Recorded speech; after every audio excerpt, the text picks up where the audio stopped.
Pablo entendía la ley de manera diferente. Pablo era un fariseo, o sea que él sabía mucho, él sabía todo acerca de la ley de Moisés.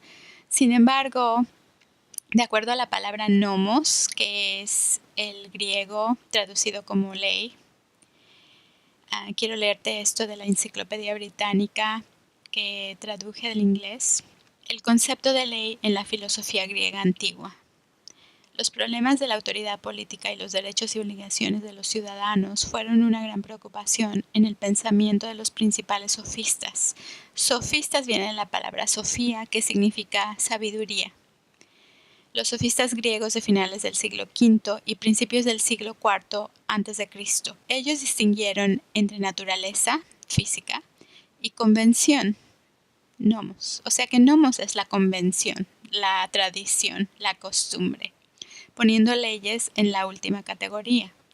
En general se creía que la ley era una invención humana a la que llegaba por consenso con el objetivo de restringir las libertades naturales en aras de la conveniencia y el interés propio. Esta visión de la ley como arbitraria y coercitiva no condujo a la estabilidad social, sin embargo, y fue enmendada por Platón y otros filósofos, quienes afirmaron que nomos estaba, o al menos podría estar, basado en un proceso de razonamiento mediante el cual los estándares inmutables de la conducta moral podría ser descubierta, que luego podría expresarse en leyes específicas.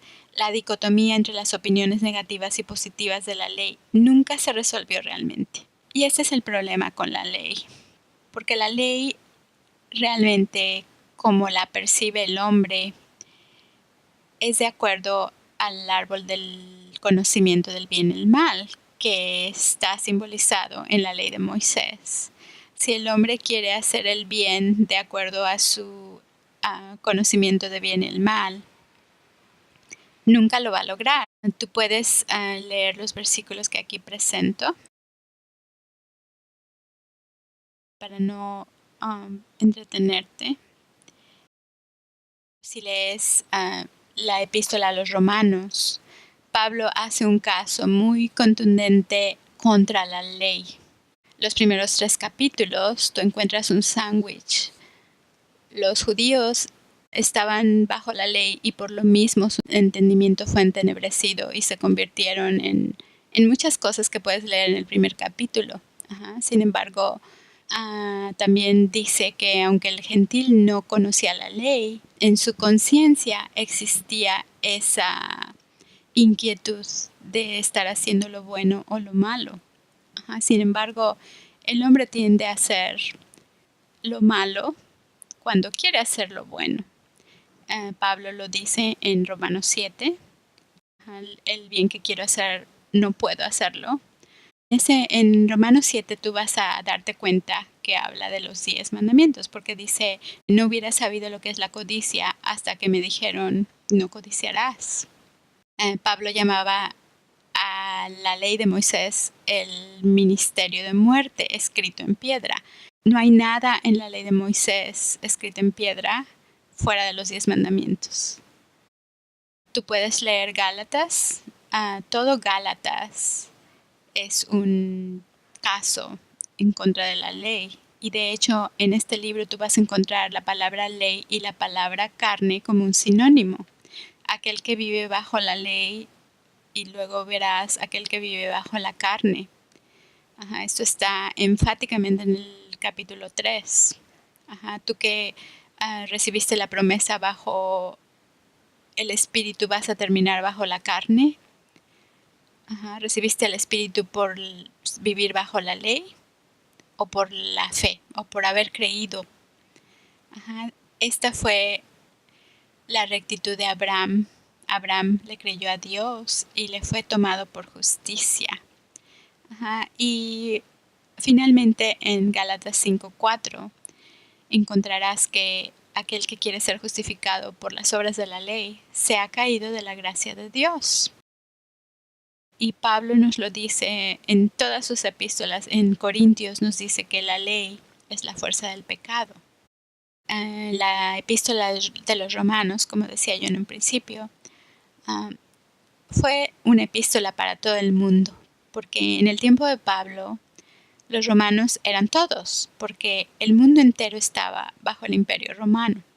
Y el pueblo judío, que era, de acuerdo a los judíos, el pueblo elegido de Dios, no aceptó la vida de Dios. Entonces es muy importante que tú conozcas y entiendas lo que es vivir bajo la ley, bajo la costumbre, bajo la moral. No estoy diciendo que vivas una vida inmoral, simplemente que bajo la ley.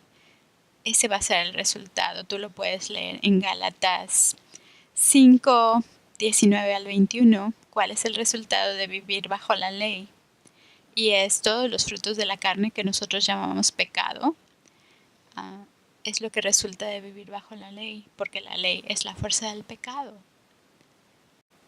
El pecado, de acuerdo al nuevo pacto, es la incredulidad, el no creer el Evangelio, no el no conocer el Evangelio, porque muchos desafortunadamente por causa de la religión no han conocido el verdadero Evangelio, que es Jesucristo vino a poner los 10 mandamientos o la ley del hombre, los mandamientos del hombre, los mandamientos de los fariseos, la carta de requerimientos contraria a nosotros. Vino a ponerla en la cruz. Jesús, un hombre que vino como un hombre bajo la ley, fue crucificado por nosotros, crucificó nuestra muerte, crucificó nuestra deformidad. No la crucificó él, tampoco la crucificó su padre, la crucificaron los romanos y los judíos. Ellos fueron los que demandaron la muerte de Jesús en una cruz.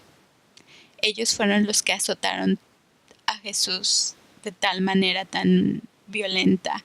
Ellos fueron los que desataron la ira que la ley provoca, así lo encontrarás en el libro de Romanos. Azotaron esa ira toda contra Jesús. ¿Por qué? Porque Jesús intentaba poner a Adán de regreso al polvo en su muerte. Puesto que todos morimos, todos hemos resucitado en Cristo. Así lo dice en Corintios. Entonces, te invito a que examines las Escrituras desde el lente de la gracia. Te invito a vivir bajo la gracia y no bajo la ley. Shalom y gracia en abundancia.